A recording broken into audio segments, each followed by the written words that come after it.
Hello everyone. In this video I'm going to show you some cleanup steps to our rig here, and what we're going to do is we've already began to start to clean up some of these controls that we won't be needing.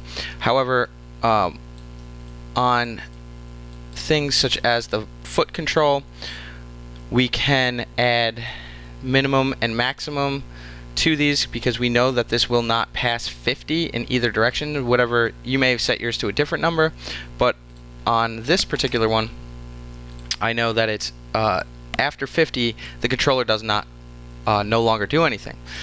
So what I can do is I can go modify, edit attribute, and then here on my left bank has minimum of -50 and has maximum of 50, and then I'm going to hit close. And I'm just going to go ahead and give it a try here, and left bank, and now it stops at 50 in both directions, -50 and +50. So we're going to go through, and this is basically the final steps to our rig before we bind it to the mesh. We want to make sure our rig is complete, it's working properly, it's scaling properly, and then we're going to go ahead and edit attribute. Maybe I can, nope, okay. So I'm going to go through these and one at a time and see if my ball raise, I already have a minimum on it. Left ball raise has minimum. My left foot's a displayable, and I already have it as has minimum and maximum. My heel raise, however, I could have it go down if I'd like, but I don't want it to go too far. So I'm going to say -35, and then maximum, I would say the maximum doesn't matter too much because, and I'll make it has maximum. It doesn't matter too much because I think it's one of those things that's just really clearly visible when animating, that you're not going to bring it too far. In cases that you don't have minimums and maximums, or for exaggeration or something like breaking the joints, but even in that case, such as like the bank or something, you may want to include minimum and maximum. L heel raise has minimum. I said I think -35, and I'll say has maximum of 45. Okay. Oh. -35.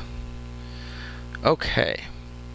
Then my toe, L toe, that's displayable. So my L toe pivot, I'm not going to have a minimum or maximum on either of those.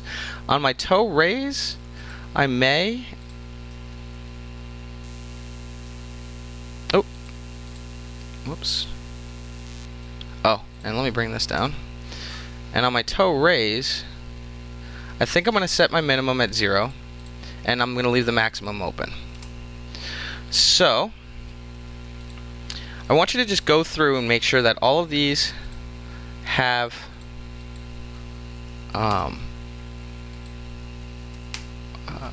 minimum and maximum, primarily the bank, because we know that it can't go any further past that. Even on the, actually, let's just say the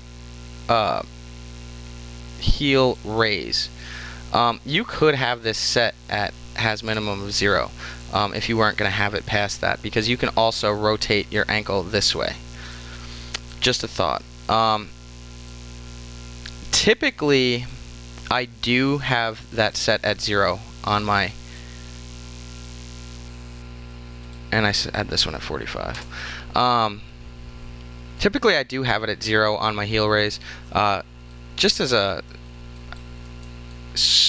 an animation thing. It's just the way a lot of rigs are set up to prevent you from sort of being confused and breaking the joints and so on and so forth. L heel pivot, R toe pivot, R toe raise. I'm going to say has minimum and no maximum. Okay. So here I don't need it. In cases of here has minimum negative, I could say 2 just to give it a little bit extra, because it will L inner,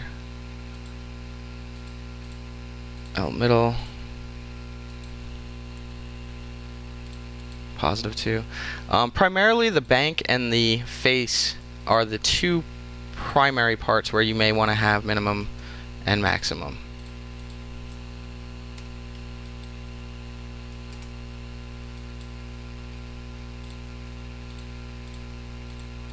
Has minimum 1, on smile, has minimum of 0, has maximum of 1. And some of these controllers I haven't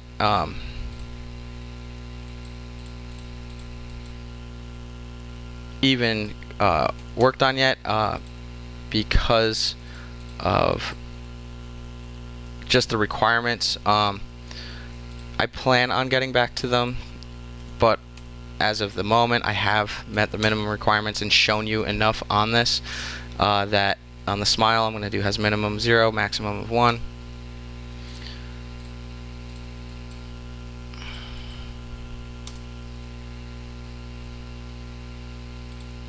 Eyebrows, that's just that. Eyelids, inner. That's a eyelid close. I'll just say 0 and 1. Okay. 0 and 1. And just double check this really quickly.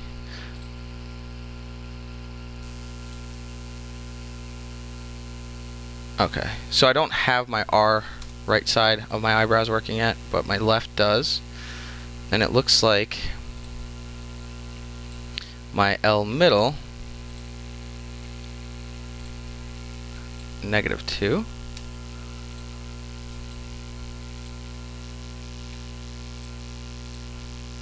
And you can see all the controllers just working very well. There we go. Right, and I know those are connected. My L lid close, 0 to 1, perfect. R lid close, 0 to 1, perfect. So I can have his eyelids closed. And I don't think I did the squint. That's something I'll go back, and then I have a smile and smile. Okay, so I have my eyelids closing, my smile, and my eyebrows. And that should do it. Okay, so as far as the fingers go, these are ones that probably don't need any minimum or maximum, as they all sort of can, if you're going to do something like breaking the joints, it's an animation term, to give it a little bit of exaggeration, anticipation pose. I'm going to leave those where they are. I don't need that. And then I don't need to set any restrictions on those. And I think that's really about it. Just primarily making sure that these are all cleaned out the way they need to be, as well as setting the limits on the controllers that we need in here. So pivot works good, but it won't go past 0, which is great. And then here, +50, -50, and we pretty much are ready to bind our mesh. Now just go ahead and make sure that all your controllers are working properly, and that's really all there is to it. That is our rigging section, and now we're going to get into binding it and then finally animating it. So I hope you enjoyed watching this video. Pretty simple lab, just sort of making sure that our rig is all cleaned up and we set the limitations on it. And thanks for watching, and stay tuned for the next one.